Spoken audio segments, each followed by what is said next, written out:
El 25 de marzo de 2014, en el claustro de la Catedral de Ávila, dos féretros volvieron a quedar uno junto al otro.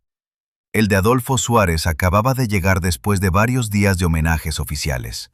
El de Amparo Illana llevaba allí desde 2001 y tuvo que ser trasladado desde el convento de Mosén Rubí para que ambos descansaran en la misma sepultura. Sobre la piedra quedó grabada una frase destinada a resumir toda una vida pública. La concordia fue posible. Pero debajo de aquellas palabras no descansaba solamente el presidente que había conducido a España hacia la democracia. También estaba la mujer que había compartido 40 años con él y cuya historia casi siempre había sido reducida a una función secundaria. Esposa, madre, primera dama silenciosa. Observa esa sepultura. Dos nombres, una sola inscripción y una palabra, concordia, que parece explicar la relación completa. La imagen transmite unidad, sacrificio compartido y fidelidad hasta la muerte. Sin embargo, plantea dos preguntas incómodas. ¿Qué precio pagó Amparo Illana para que Adolfo Suárez pudiera convertirse en el rostro de una nueva España? ¿Y cuánto quedó fuera de la versión solemne que terminó grabada sobre su tumba?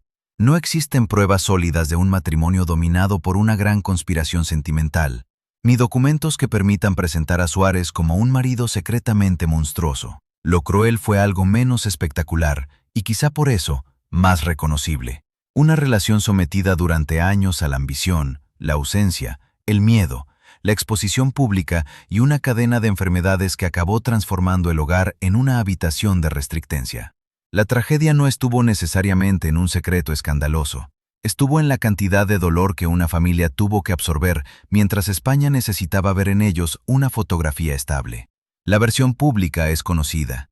Adolfo Suárez fue el joven político procedente de las estructuras del franquismo que, nombrado presidente del gobierno por el rey Juan Carlos en 1976, consiguió conducir una reforma que legalizó partidos, permitió las primeras elecciones democráticas desde la Segunda República y desembocó en la Constitución de 1978.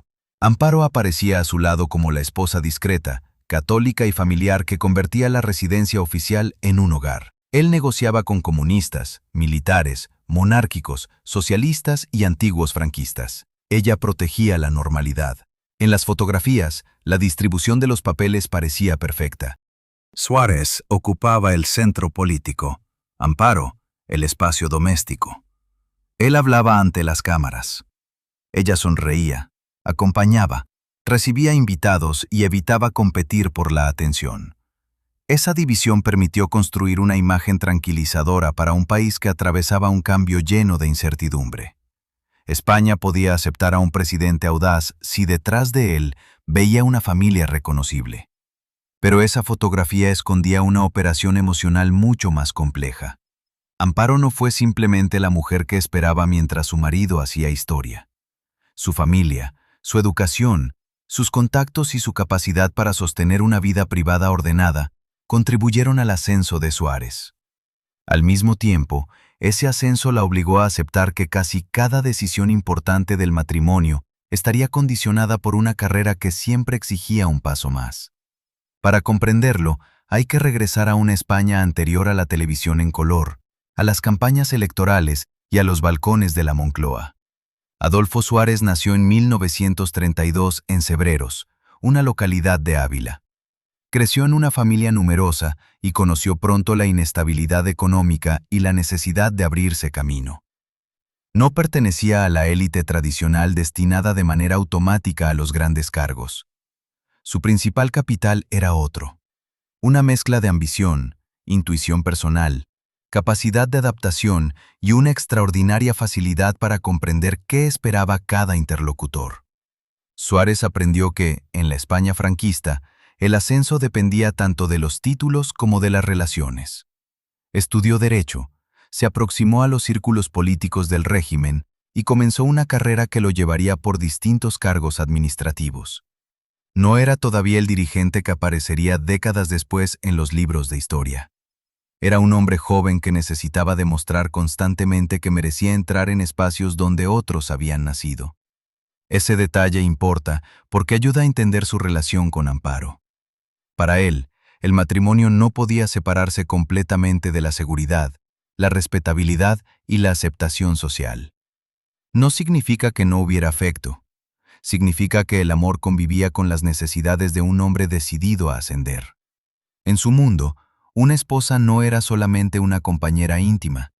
También podía representar estabilidad, red familiar y credibilidad.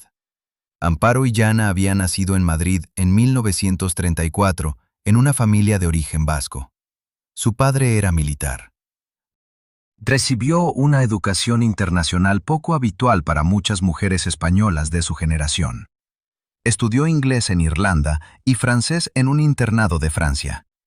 Aquella formación no la convirtió en una figura pública, pero sí le proporcionó una seguridad social y cultural que Suárez, más impulsivo y procedente de un ambiente distinto, podía necesitar. Ella había aprendido otra clase de disciplina. En el mundo del que procedía, la familia protegía su reputación evitando exponer sus conflictos. La religión, el deber y la continuidad tenían un peso concreto. Un matrimonio no era una aventura privada que pudiera deshacerse sin consecuencias. Era una institución en la que se depositaban el apellido, los hijos, la posición social y la percepción pública de dos familias. ¿Qué podía ver Amparo en Suárez? Probablemente algo difícil de ignorar. Energía, ambición y la convicción de que su vida no terminaría en un puesto menor. Él sabía atraer. Sabía escuchar cuando necesitaba escuchar y proyectar seguridad incluso antes de poseerla. Para una mujer encercada en un ambiente más estructurado, aquel hombre podía representar movimiento y futuro. ¿Y qué veía él en ella? No podemos reconstruir todas sus conversaciones ni atribuirles pensamientos que no dejaron por escrito. Pero el resultado permite observar una complementariedad evidente. Amparo aportaba serenidad, educación, vínculos y una estructura familiar. Suárez aportaba una promesa de ascenso que todavía no estaba asegurada. La relación unía estabilidad y movimiento. Se conocieron en Ávila, donde la familia de ella pasaba temporadas, y contrajeron matrimonio el 15 de julio de 1961. Tuvieron 5 hijos: María Amparo, conocida como Mariam, Adolfo, Laura, Sonsoles y Francisco Javier. La familia de Amparo contribuyó, además, a facilitar la carrera del joven político. Aquello no convierte la boda en un simple acuerdo de conveniencia, pero impide contarla únicamente como una historia romántica aislada del poder. Recuerda la sepultura de Ávila. La piedra une sus nombres después de la muerte. En vida, la primera gran unión fue distinta. La familia Illana ayudó a ofrecer a Suárez una respetabilidad y una red que su ambición podía transformar en oportunidades. Él no recibió una carrera terminada. Recibió una plataforma desde la cual seguir avanzando. La crueldad comenzó de una forma casi invisible. Cada éxito de Adolfo modificaba la vida de Amparo. Un nuevo cargo significaba más ausencias, más reuniones, más compromisos y una intimidad sometida a horarios que la familia no controlaba. El matrimonio avanzaba, pero el centro de gravedad se desplazaba constantemente hacia la carrera de él. Suárez fue gobernador civil de Segovia, ocupó responsabilidades dentro del movimiento nacional y llegó a dirigir Radiotelevisión Española. En cada etapa aprendía a utilizar la imagen pública. Comprendió antes que muchos políticos de su generación que la televisión no era simplemente un medio para transmitir decisiones. Era una herramienta para fabricar cercanía. Amparo, en cambio, eligió no convertirse en protagonista mediática. Esa elección puede interpretarse como timidez o sometimiento, pero sería demasiado sencillo. El silencio también podía ser una forma de control. Al no ofrecer declaraciones constantes, protegía a los hijos, evitaba contradicciones y reducía los espacios por los que la prensa podía entrar en la familia. Su discreción no era ausencia total de poder. Era una manera distinta de ejercerlo. En julio de 1976, cuando el rey Juan Carlos nombró presidente del gobierno a Adolfo Suárez, la familia entró en otra dimensión. Él tenía 43 años y era poco conocido por buena parte de la sociedad. Muchos opositores desconfiaban de su procedencia franquista. Otros lo consideraban demasiado joven o carente de autoridad. Algunos sectores del régimen pensaban que sería fácil controlarlo. La familia se convirtió entonces en parte de la respuesta. Las imágenes de Amparo y de los hijos contribuían a humanizar a un político cuya misión era extraordinariamente peligrosa: desmontar desde dentro una parte sustancial del sistema que lo había llevado hasta allí. El mensaje visual era claro. Suárez podía estar negociando el futuro del Estado, pero seguía siendo un padre de familia. La Moncloa aún no había adquirido completamente el carácter presidencial que tendría después. La vida oficial y la doméstica convivían de manera incómoda. Había escoltas, funcionarios, teléfonos, documentos y visitas políticas, pero también hijos que necesitaban una rutina. Amparo debía convertir un espacio de poder en algo parecido a una casa. Esa decisión parecía pequeña. No lo era. Mantener la apariencia de normalidad permitía a Suárez concentrarse en una agenda que consumía casi todo su tiempo. Mientras él conversaba con dirigentes de la oposición, buscaba apoyo para la ley para la reforma política y afrontaba la resistencia de sectores franquistas, alguien tenía que absorber las consecuencias domésticas de aquella tensión. La prensa fotografiaba recepciones, ceremonias y desplazamientos. Amparo aparecía con vestidos sobrios, una expresión contenida y una presencia que no amenazaba la centralidad política de su marido. No había en ella el deseo visible de construir una carrera paralela. Eso beneficiaba a Suárez, pero también protegía a la familia de una exposición todavía mayor. La imagen oficial funcionó porque respondía a una necesidad colectiva. España quería creer que la transición podía realizarse sin que todo se derrumbara. La familia del presidente actuaba como una metáfora. Si aquella casa permanecía unida, quizá el país también podría hacerlo. Pero dentro de la vivienda existía una contradicción. Cuanto más se presentaba a Suárez como un hombre próximo, más inaccesible podía volverse para los suyos. Las jornadas políticas no terminaban al cerrar un despacho. Continuaban en llamadas nocturnas, comidas, viajes y conversaciones reservadas. El presidente estaba rodeado de personas y al mismo tiempo podía estar lejos de quienes compartían su apellido. No disponemos de un registro completo de las discusiones matrimoniales ni de las noches en las que Amparo tuvo que esperar. Tampoco existe base suficiente para convertir cada ausencia en una humillación deliberada. Lo que sí sabemos es que la actividad política de Suárez fue excepcionalmente absorbente y que la conciliación entre su vida pública y familiar resultó difícil. Años después, cuando abandonó definitivamente la política, se dedicaría con mucha mayor intensidad a su esposa y a sus hijos. Ahora compáralo con la versión inmóvil de las fotografías. En ellas, Amparo está siempre al lado de Adolfo. En el tiempo real, sin embargo, el matrimonio podía funcionar durante largos periodos como dos responsabilidades separadas.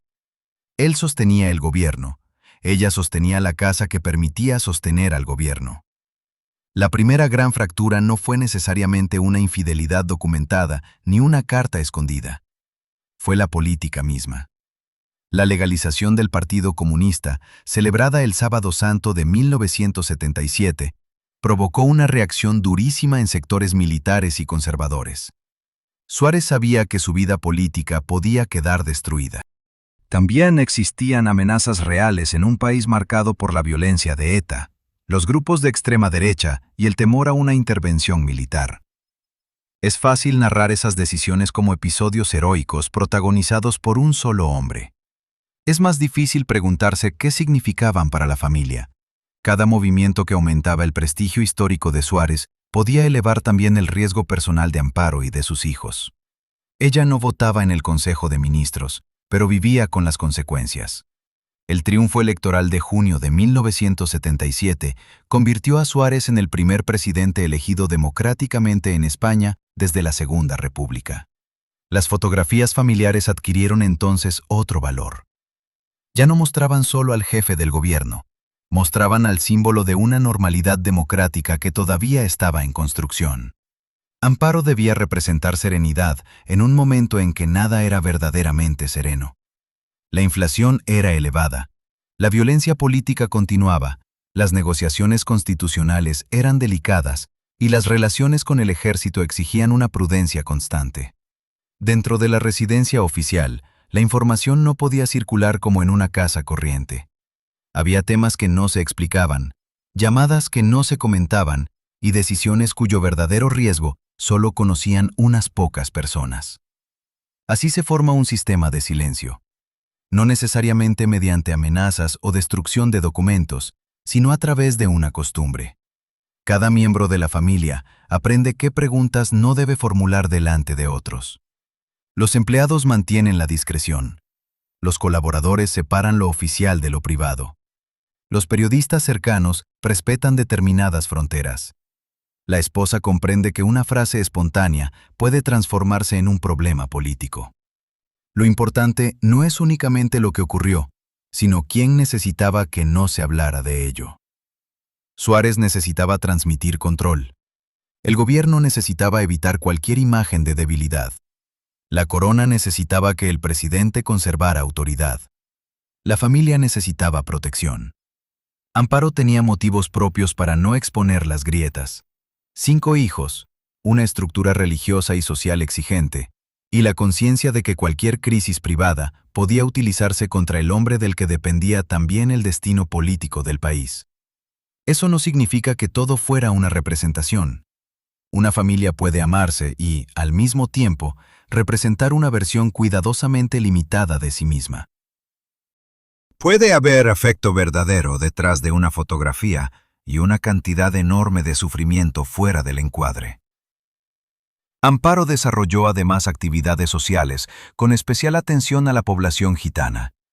En 1978 participó en la organización de un encuentro dedicado a sus problemas. Ese trabajo muestra que su vida no se limitaba por completo a esperar a Suárez o acompañarlo en ceremonias. Tenía intereses propios, aunque el relato público posterior los haya tratado como notas menores. Aquí aparece una contradicción importante. La mujer presentada como figura doméstica utilizaba la posición obtenida por el matrimonio para intervenir en cuestiones sociales. Pero cuanto más crecía la relevancia del apellido Suárez, menos espacio parecía existir para contar la trayectoria de Amparo separada de la de su marido. La política terminó entrando en una fase destructiva. Después de la aprobación de la Constitución de 1978 y de una nueva victoria electoral en 1979, la Unión de Centro Democrático comenzó a fracturarse. Suárez recibió ataques desde la oposición, desde su propio partido y desde sectores económicos, militares y mediáticos. El hombre que había parecido capaz de hablar con todos empezó a quedarse sin un lugar seguro. La presión no se detenía al llegar a casa. Cuando un presidente pierde apoyos, su familia percibe la transformación antes de que aparezca en los titulares. Las llamadas cambian. Algunas amistades se enfrían. Los colaboradores comienzan a proteger su futuro. Los gestos de lealtad se vuelven menos frecuentes. La residencia que antes concentraba visitas empieza a revelar quién se acercaba por afecto y quién lo hacía por poder. El 29 de enero de 1981, Suárez anunció su dimisión. No explicó entonces todos los motivos. Pronunció una frase que quedó asociada a su salida. No quería que el sistema democrático de convivencia fuera, una vez más, un paréntesis en la historia de España. La renuncia se presentó como un sacrificio político. Para la familia debió representar algo diferente. La constatación de que los años entregados al poder no garantizaban gratitud ni protección. Menos de un mes después, durante la investidura de Leopoldo Calvo Sotelo, el teniente coronel Antonio Tejero entró armado en el Congreso. Las cámaras registraron a Suárez permaneciendo sentado mientras gran parte de los diputados se refugiaba bajo los escaños. Aquella imagen lo convirtió definitivamente en un símbolo de valor democrático. Observa el contraste. Millones de españoles vieron a un hombre inmóvil frente a hombres armados. Amparo vio al padre de sus hijos dentro de un edificio tomado por golpistas.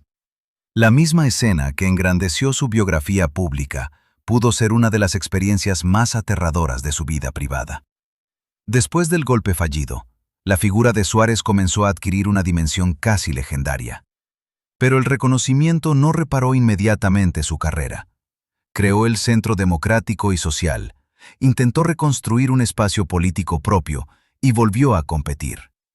Durante años siguió buscando una forma de regresar al centro. Aquello revela uno de los patrones más duros del matrimonio. La política ya le había exigido a Amparo ausencias, exposición y miedo. Incluso después de la dimisión, Suárez no pudo desprenderse de la necesidad de continuar. Para un hombre que había alcanzado la presidencia antes de los 45 años, una vida completamente privada podía sentirse como una retirada prematura. No sabemos con precisión qué le pidió Amparo en aquellos años, ni cuántas veces discutieron sobre el futuro. Los documentos disponibles no permiten reconstruir la intimidad con ese nivel de detalle. Lo que sí puede observarse es que él mantuvo actividad política hasta comienzos de la década de 1990 y que la vida familiar continuó subordinada, al menos parcialmente, al peso de su apellido. Y entonces ocurrió algo que cambió el significado de todo lo anterior. En 1993, Mariam, la hija mayor del matrimonio, recibió un diagnóstico de cáncer de mama mientras estaba embarazada. La enfermedad introdujo en la familia un tipo de amenaza contra el que no servían las negociaciones, los contactos ni la capacidad de persuasión. Suárez había aprendido a moverse entre instituciones. Amparo había aprendido a proteger el hogar de la exposición. Ninguno de los dos podía controlar aquello. Mariam contó después parte de su lucha en un libro. Según su recuerdo, su madre rezaba para que la enfermedad abandonara el cuerpo de su hija y pasara al suyo. La frase puede leerse como una expresión extrema del instinto materno. También parece anticipar la tragedia siguiente. Aproximadamente un año después, Amparo fue diagnosticada con cáncer de mama. Madre e hija comenzaron a enfrentarse, dentro de la misma familia, a enfermedades semejantes. Recuerda este detalle, porque transforma la historia. Durante décadas, Amparo había sido quien absorbía las consecuencias de las decisiones ajenas. Había sostenido la casa mientras Adolfo sostenía su carrera. Ahora su propio cuerpo se convertía en el centro de la crisis, pero ni siquiera entonces podía vivir la enfermedad exclusivamente como paciente. También era madre de una hija enferma. La crueldad del matrimonio aparece aquí de una manera distinta. No en una revelación de maltrato, sino en la distribución tardía del cuidado. Solo cuando la política quedó atrás y la enfermedad ocupó la casa, Suárez comenzó a dedicar a Amparo el tiempo que durante años había entregado al Estado. Tras retirarse de la vida pública, pasó buena parte de sus últimos años junto a ella, acompañándola durante tratamientos y operaciones. Puede interpretarse como una reparación, también como una ironía dolorosa. La esposa que había esperado mientras él construía una democracia recibió finalmente su presencia completa cuando ambos tuvieron que organizar la vida alrededor de hospitales, diagnósticos y recaídas. Amparo fue sometida a diversas intervenciones médicas, algunas de ellas en la Clínica Universitaria de Navarra. La enfermedad se prolongó desde 1994 hasta 2001. Durante esos años, el expresidente dejó de ser principalmente un dirigente que aparecía en actos y comenzó a convertirse en cuidador. El hombre que había tomado decisiones para millones de personas se enfrentaba ahora a una situación en la que su poder era mínimo. La imagen pública también se modificó. Suárez ya no era solo el político derrotado de comienzos de los años 80. Con el paso del tiempo, España empezó a reconsiderar su legado.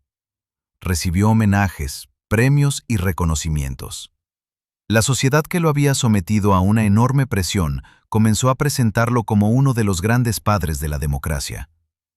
Pero mientras crecía esa rehabilitación histórica, la familia vivía un proceso opuesto. En el exterior, el apellido recuperaba prestigio. En el interior, la enfermedad reducía el mundo a habitaciones, consultas y esperas. No conocemos todos los detalles de la convivencia durante aquella etapa. La familia mantuvo la discreción que había aprendido durante los años de la presidencia. Esa reserva protegía a Amparo, pero también consolidaba una versión incompleta. La del político que había vuelto heroicamente a su familia, sin examinar cuánto había tenido que esperar esa familia para recuperarlo. Amparo murió en su domicilio de Madrid el 17 de mayo de 2001, 8 días antes de cumplir 67 años. Sus 5 hijos estaban junto a ella. Numerosas personalidades políticas enviaron sus condolencias a Suárez. El entierro se celebró al día siguiente en Ávila, en la intimidad familiar. La muerte reveló algo que las fotografías oficiales habían ocultado durante décadas. Amparo no había sido una presencia decorativa. Su desaparición dejó a Suárez profundamente afectado. Personas de su entorno observaron un cambio. El hombre acostumbrado a reconstruirse después de derrotas políticas parecía incapaz de reorganizar su vida sin ella. Aquí surge la pregunta central. ¿Quién había dependido realmente de quién? Durante la presidencia, podía parecer que Amparo dependía del poder de Adolfo. Él ocupaba el cargo, tomaba decisiones y daba nombre a la familia pública. Pero el equilibrio privado podía ser inverso. Suárez necesitaba una casa estable, una esposa que protegiera la intimidad, una familia que confirmara su respetabilidad y un lugar al que regresar después de negociar con un país entero. Amparo no controlaba al gobierno. Controlaba algo que para él podía ser igual de necesario, la continuidad emocional. Su discreción permitió que Suárez apareciera como un dirigente completo, no como un hombre consumido por su propia ambición.